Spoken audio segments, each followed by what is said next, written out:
All right, TDMS. Today we have Kerri Gober Mhm. ACS. Mhm. And this is a family friend of ours, and we're going to introduce her to you guys. She needs no introduction, but we're going to let her do some background for you guys. And again, hopefully, with the grace of everything and all these powers and wealth, we are going to do some things together. She has a great story to tell and share with us. And if you do want to reach her, we're going to show you also how to get in touch with her.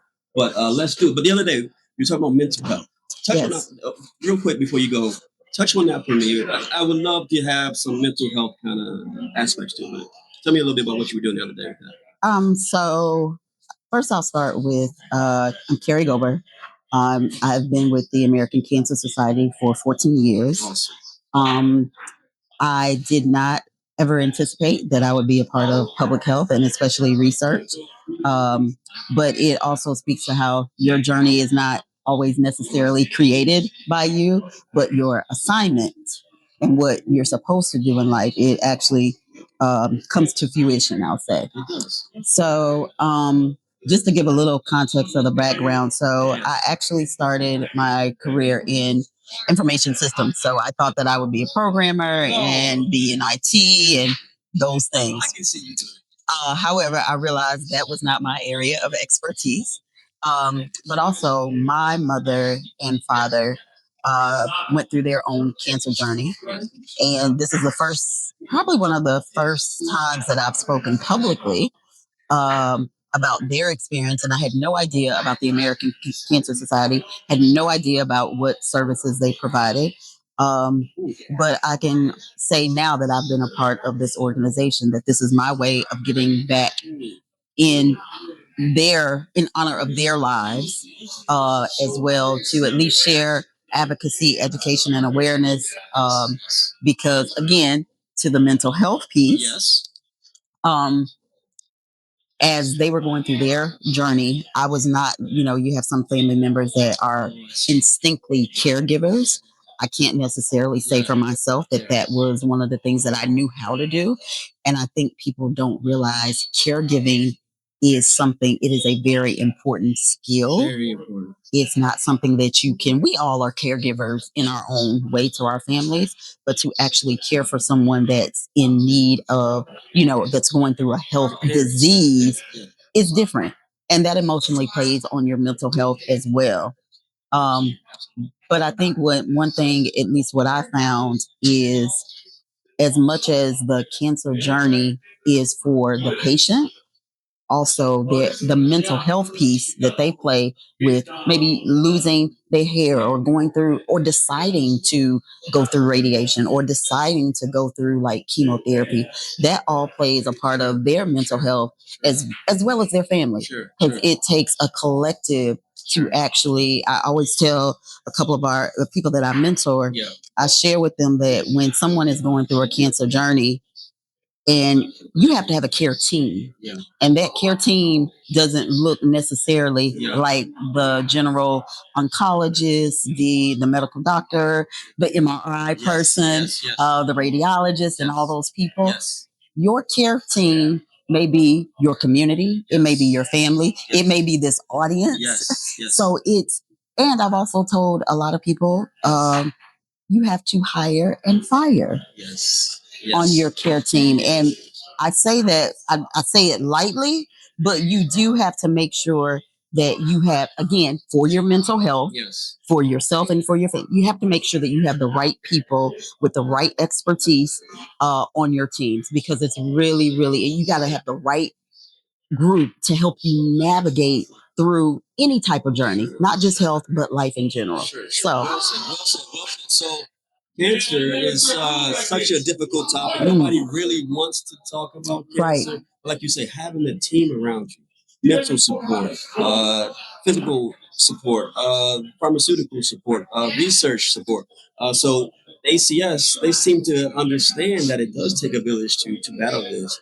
How do you guys go about building this team for cancer? Right. So we have an integrated approach. We have I'm a part of our research team. I'm the chief of staff of our research team. Yes. And also We have an advocacy team. We have a patient support team. And we also have road to recovery teams that actually transport patients back and forth for their treatments.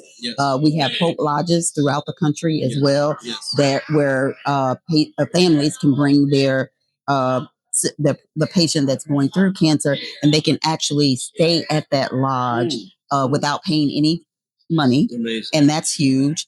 Our advocacy team, they're working on Capitol Hill in DC to also, we know that a big problem is access to treatment, access to biomarker testing, and all of these things. It costs. Hopefully, one day we will get to a place where we are a world that cancer care and healthcare is free, but we know we are not there just yet. But that also takes, again, the collective of us working with doctors, providers, working with all of the insurance companies to help us get to a happy medium. But that's going to take some time. It takes some time.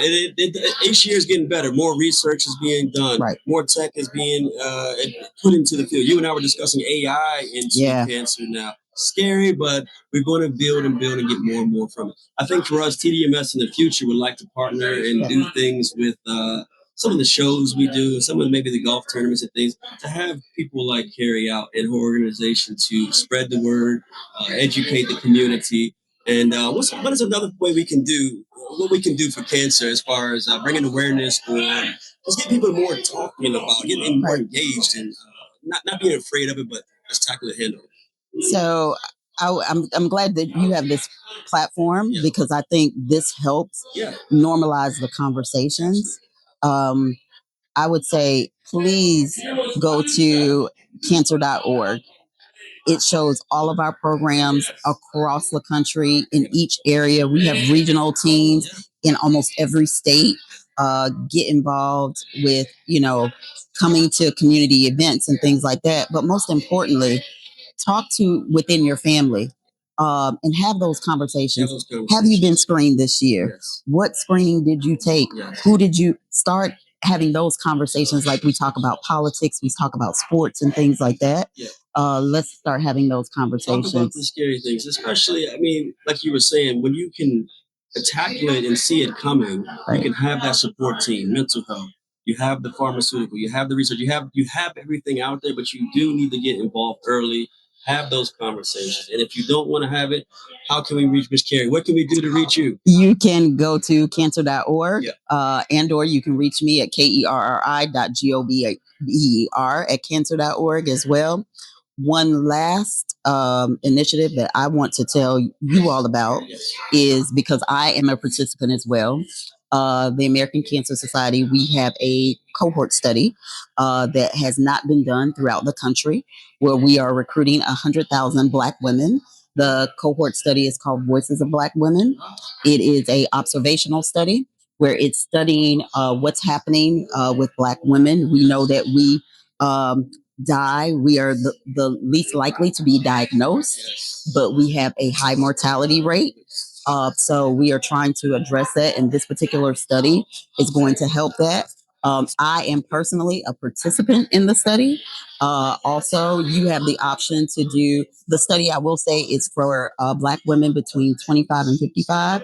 It's actually a study, an observational survey that takes probably about 60 minutes to take, but it's so critical. And also, that you are contributing to science as well, and you're contributing to transform generations to come and how we study breast cancer. Miss Kerri, everyone, cancer.org.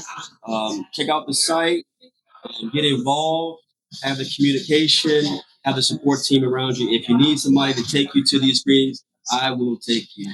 DDMS.